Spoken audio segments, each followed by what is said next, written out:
Welcome everybody to Forza Horizon 4, and today we're taking a look at the 1953 Maserati A6GCS /53 Pininfarina Berlinetta. Bit of a mouthful of a name, to be honest, so I'll break it down for you a little bit. The A equals Alfieri Maserati, or Alfieri Maserati, who was one of the brothers of the car company Maserati, who made it up as it is today pretty much. They were originally racing drivers and made their own company. The 6 is the number of cylinders in the engine. The G stands for Giza, which means iron block, basically describing the type of material used for the engine block. The CS equals Corsa Sport, which means racing car, and the 53 is the model year.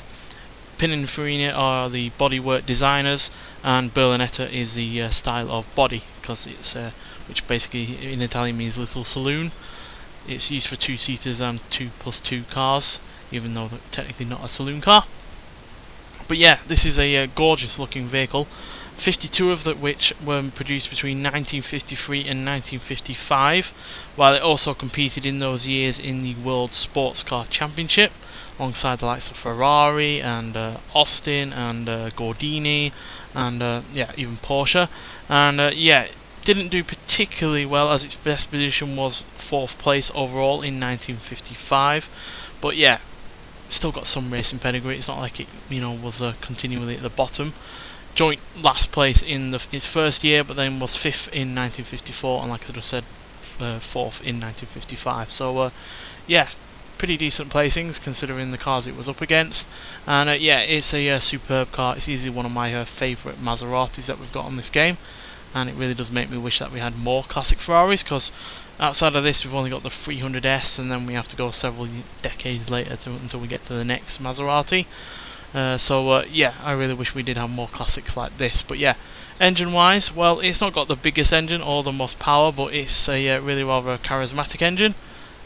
Let's get in there and take a look. So yeah, it's a 2-litre inline 6 producing 170 horsepower and 135 pounds-feet of torque, which I know doesn't sound all that much, certainly not all that much in comparison to today's sports cars, but it does only weigh 1,984 pounds, so yeah, that is very little in the way of weight. So it's not like it's lugging around a lot in the way of weight to mess up the amount of power that it does have.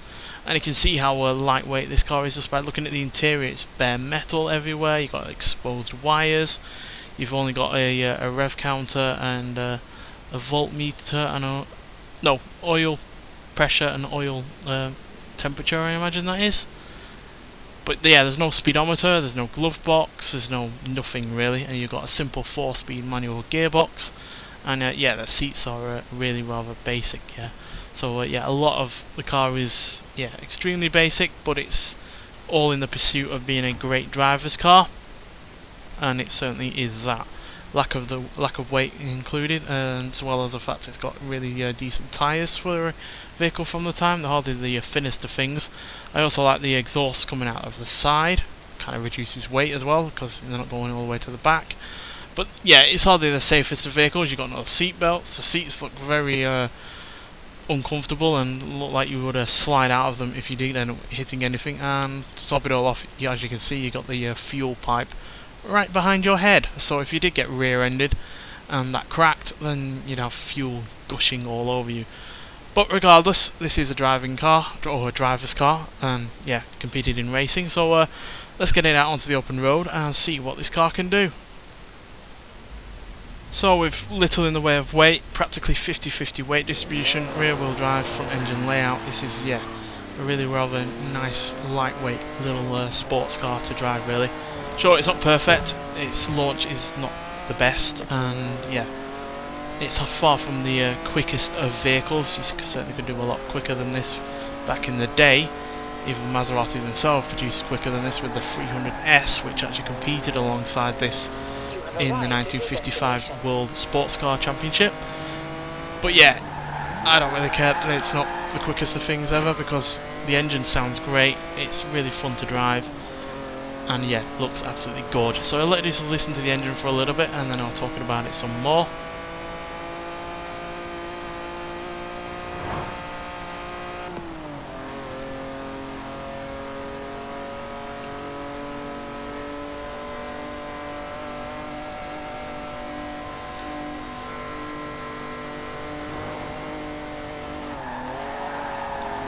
So yeah, I love little small cubic capacity engines that have 6 or more cylinders, like the Fiat 8V Supersonic, which has a really small V8 engine, and yeah, I love this for its small cubic capacity inline 6. You can even see Maserati these days going for small capacity V6s, which you know it also did with the in the 90s with the Ghibli, and yeah, this really does exude charisma.